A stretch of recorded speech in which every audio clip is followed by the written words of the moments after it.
Electronic media print media సోదరులకు పేరు పేరున హృదయపూర్వక నమస్కారాలు. గాంధీ భవన్ నుంచి ఈరోజు మా ఉమ్మడి ఆదిలాబాద్ జిల్లాలోని బోత్ నియోజకవర్గం నుంచి మరి వివిధ రాజకీయ పార్టీలు ప్రముఖంగా బీజేపీ బీఆర్ఎస్ నుంచి 230 మంది మరి వివిధ హోదాలలో పనిచేస్తున్నటువంటి కార్యకర్తలు మా స్థానిక ఇన్ఛార్జ్ గారు గజేందర్ నాయకత్వంలో ఈరోజు కాంగ్రెస్ పార్టీలో జాయిన్ అవడానికి వచ్చిన సందర్భంగా వారందరికీ మనస్ఫూర్తిగా స్వాగతాన్ని తెలియజేస్తూ ఉన్నాం. మనస్ఫూర్తిగా ఆహ్వానిస్తూ పెద్దలు గౌరవనీయులు మాజీ కేంద్ర మంత్రివర్యులు మరి ఇప్పుడు మేము అక్కడ మా ఉమ్మడి జిల్లాకు మొత్తంగా కోఆర్డినేటర్గా కూడా వేయడం జరిగింది వేణుగోపాలాచారి గారు. అదేవిధంగా గత కొంతకాలంగా మరి ఆ జిల్లాను పర్యవేక్షణ చేస్తున్నటువంటి మా రాష్ట్ర కార్యదర్శి గారు సత్తు మల్లేశం గారు, అదేవిధంగా బోత్ నియోజకవర్గం నుంచి వచ్చిన వివిధ మండలాల అధ్యక్షులు, మార్కెట్ కమిటీ చైర్మన్లు, ముఖ్య నాయకులకు అందరికీ కూడా హృదయపూర్వక నమస్కారాలు.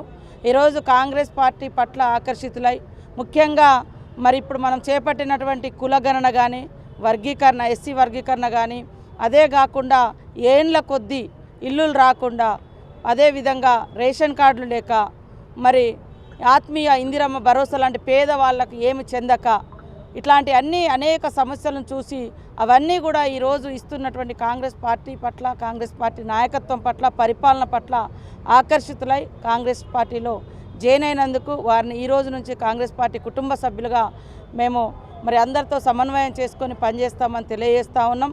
ఈరోజు యొక్క జాయినింగ్లో మా పిసిసి అధ్యక్షులు అదే ఉండాల్సింది అనుకోకుండా కొద్దిగా ప్రోగ్రాం లేట్ అవ్వడంతో వారు వేరే పని నిత్యా వెళ్ళడం జరిగింది.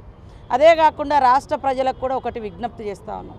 ఈరోజు సంవత్సరాల తరబడి పెండింగ్లో ఉన్నటువంటి అనేక సమస్యలను పరిష్కరించుకుంటూ ప్రజలకు ప్రజారంజక పాలన అందించే విధంగా సీఎం రేవంత్ రెడ్డి గారు ఆర్థిక ఇబ్బందులున్న అప్పుల పాలై ఉన్న మరి ప్రజలకు ఇచ్చినటువంటి వాగ్దానాలు నెరవేరుస్తూ ఉంటే సహించలేక మేము ఉచిత బస్సు పెట్టిన కాడి నుండి మొదలు పెడితే ఈరోజు రేషన్ కార్డులు ఇచ్చేంత వరకు ఏ స్కీమ్ వచ్చినా దాని మీద ఉల్టా ప్రచారం. ఈరోజు వర్గీకరణ నుంచి మొదలు పెడితే కులగణన వరకు ఉల్టా ప్రచారం. ఎందుకే ఈ ఉల్టా ప్రచారం? మీరు 10 ఏళ్ళు అధికారంలో ఉన్నారు, మీరు ఇవ్వాల్సింది ఉండే, మీరు చేయాల్సింది ఉండే, మీరు చేయలేదు. మీకు అనే నైతిక అర్హత ఎక్కడుంది? ఇవాళ దేశమంతా కులగణన చేపట్టాలి అని ఏ కులం ఎంతుంది, వాళ్ళ కష్టాలేంటియో తెలుసుకోవడం కోసం కులగణన అనేది 1931 తర్వాత మళ్ళీ ఇప్పుడు తెలంగాణ రాష్ట్రంలో జరిగింది. ఇదే విధంగా దేశమంతా బీజేపీ ప్రభుత్వం చేయాలని మా రాహుల్ గాంధీ గారు పోరాడుతుంటే ఇవాళ ఈ యొక్క కులగణను తప్పుబట్టి అక్కడ బీజేపీ పార్టీకి లాభం చేయాలని ఇక్కడ నుంచి కొన్ని గొంతులు మాట్లాడుతున్నాయి. ఇవాళ నిష్ఠ అంటే నిక్కచ్చిగా నిబద్ధతతో సీఎం రేవంత్ రెడ్డి గారు ఈ కులం ఆ కులం అని చూడకుండా న్యాయంగా చేయాలనే ఉద్దేశంతో వారు చేస్తే మరి ఇంకా కొంతమంది ప్రత్యేకంగా మరి ఆయన టార్గెట్ పెట్టి మాట్లాడుతూ ఉన్నారు. ఇవాళ ఇన్నేళ్ళు చేయలేదు. ఇవాళ టీఆర్ఎస్ వాళ్ళు అంటారు వాళ్ళు ఉన్నప్పుడేమో 51% అనే ఇచ్చిర్రు. ఏది వాళ్ళ కులగన్న సర్వే ఎందుకు చేసిర్రు? లిమ్కా బుక్కులలో రికార్డు ఎక్కించుకోవడం కోసం. మేం చేసేది ఎందుకు? మనమెంతో మనకంత వాటా కావడం కోసం. ఇవాళ సామాజిక ఆర్థిక ఉద్యోగ మరి విద్య పొలిటికల్ న్యాయం కోసం మనం ఈ కాస్ట్ సెన్సస్ చేయడం జరిగింది. ఇది పక్కా ఇంత ఆలోచనతో మేము చేసినాం. మరి మీరు సమగ్ర సర్వే చేశారు కదా, ఎందుకోసం పనికొచ్చారు? 10 ఏళ్ల నుంచి అధికారంలో ఇప్పుడు 3 సార్లు బీజేపీ కూడా వచ్చింది కదా, ఎందుకు మీరు చేయలేదు? ఇవాళ ఎందుకు ఇతర రాష్ట్రాల్లో కూడా వర్గీకరణ కూడా చేయాలి కదా, మరి ఎందుకు చేయరు? ఇవాళ కేవలం మేము చేసినామని దీన్ని అడ్డుకొని వాళ్ళు దేశం అంతా కూడా ఎక్కడ ఎవరికి న్యాయం జరగద్దు, అలాంటి జరిగితే ఆ ఫస్ట్ పిఎం ఆఫీస్లో ఉన్నటువంటి వాళ్ళందరూ తీసేయబడుతుంది అనే ఉద్దేశంతో అడ్డుకుంటారు. వాళ్ళకు అనుగుణంగా కొన్ని శక్తులు మనుధర్మం పేరుతోటి కొన్నాళ్ళు మతాన్ని కొన్నాళ్ళు ఇంకోదాన్ని అడ్డం పెట్టుకొని వస్తారు. అసలు రూపం అంతా కూడా బయటకు వస్తుంది. కాంగ్రెస్ పార్టీ ఫస్ట్ నుంచి కూడా సోషల్ జస్టిస్, ఇది ఒక సామాజిక న్యాయానికి ప్రాతినిధ్యం వహించే పార్టీ, సామాజిక న్యాయం చేసి సంక్షేమ దిశగా నడిచే పార్టీ. అయినా కూడా మా మీద మన్ను పోసే రకంగా ఇవాళ ప్రేరేపిస్తున్నారు.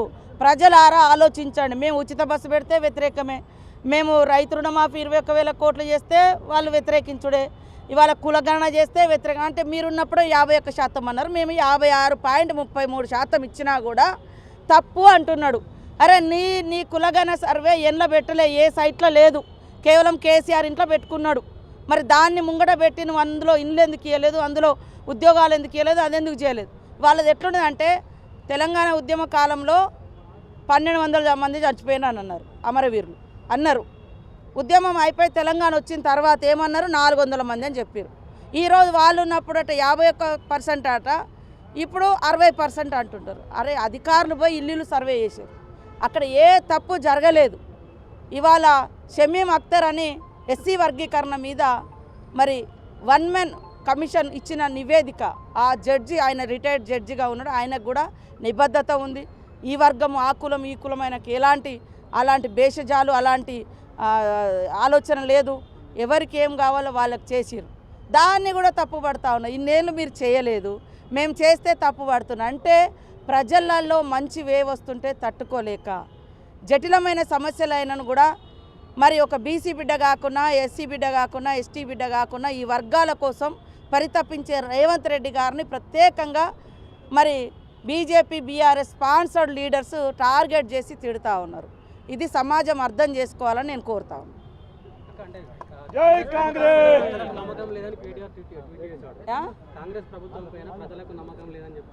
ఆయనకు నమ్మకం లేదు. ఫస్ట్ ఆయన ప్రభుత్వం మీద నమ్మకం లేకనే దించేసిరు.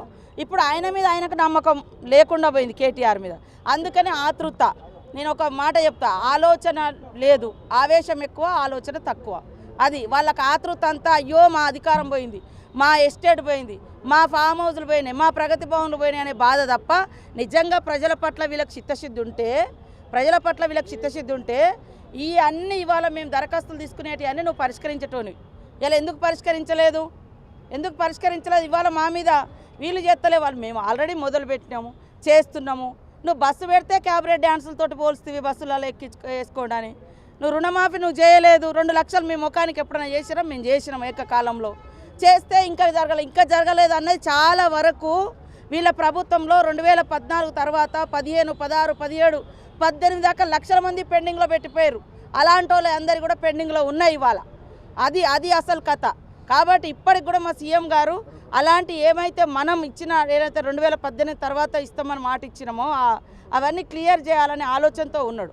మేము మొదలుపెట్టాం. పేదోళ్లకు, భూమి లేని వాళ్ళకు ఇందిరమ్మ ఆత్మీయ భరోసా ఇస్తే ఏమి లేని వాళ్ళకే ఇస్తారాట, ఎకరం 2 ఎకరాలకి ఇయ్యరాట అని అంటే ఏం లేని వాళ్ళకే కదా ఫస్ట్ రావాల్సింది. నువ్వంటే 100 ఎకరాలు ఉన్న వాళ్ళకి ఇచ్చినావు, 500 కోట్లు ఉన్న వాళ్ళకి కూడా రైతు బంధు ఇచ్చినావు. ఇవాళ మా దగ్గర కూడా ఒక ఇన్సిడెంట్ జరిగింది. గత 23వ తారీఖు నాడు గ్రామ సభ జరుగుతుంటే గ్రామ సభలో లిస్ట్ వచ్చిందో లేదో ఎవరికి తెలియక ముందే ఆయన భార్య అంగన్వాడీ టీచర్ అమ్మ. ఆ లిస్ట్ అక్కడ చదువుతూ ఉంటేనే మందు తాగి ఆత్మహత్యకు ప్రయత్నం చేశాడు. అంటే అక్కడ ప్రేరేపించారనేది అర్థమవుతుంది కదా ఇవాళ. అంటే అప్పుడేమో ఉద్యమ కాలంలోనేమో ఉద్యమం పేరు మీద పాపం ఇతరులను రెచ్చగొట్టి వాళ్ళ చావుల మీద మీరు పదవులు పొందిరు. ఇప్పుడు అధికారం లేదు కాబట్టి మళ్ళా నువ్వు 10 ఏళ్ళ అధికారంలో ఉన్నావు, మరి ఎందుకు ఇల్లులు ఇవ్వలేదు? ఇవ్వాల్సి ఉంటే ఇవాళ ఆ పరిస్థితి వచ్చేది కాదు కదా. లిస్టు చదువుతుంటేనే ఆత్మహత్యకు ప్రేరేపించారు. ఆ ప్రేరేపించిన వాళ్ళని కూడా ఖచ్చితంగా వదిలిపెట్టాం. చనిపోయిన కుటుంబానికి మేము ఖచ్చితంగా అండగా ఉంటున్నాం. ఆయన భార్యకు నేను ఎమ్మెల్యేగా ఉన్నప్పుడు ఉద్యోగం ఇప్పించిన.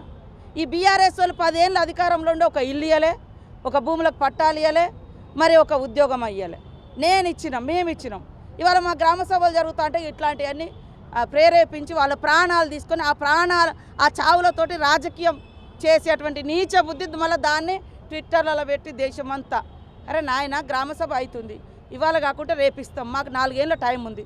నువ్వు 10 ఏళ్ళు ఇచ్చి ఉంటే ఆయన ఎందుకు అక్కడ దాకా ఆ పరిస్థితి వచ్చేది? దాని వెనుక కూడా వాళ్ళే ప్రేరేపించడం, ఇట్లా చేయండి, గలాట చేయండి, నీకు చేతగాలే, నువ్వు ఇయ్యలే, మేము ఇస్తామని గ్రామ సభలు పెట్టాం, ప్రజల ముందటనే సెలక్షన్ అవుతుంది.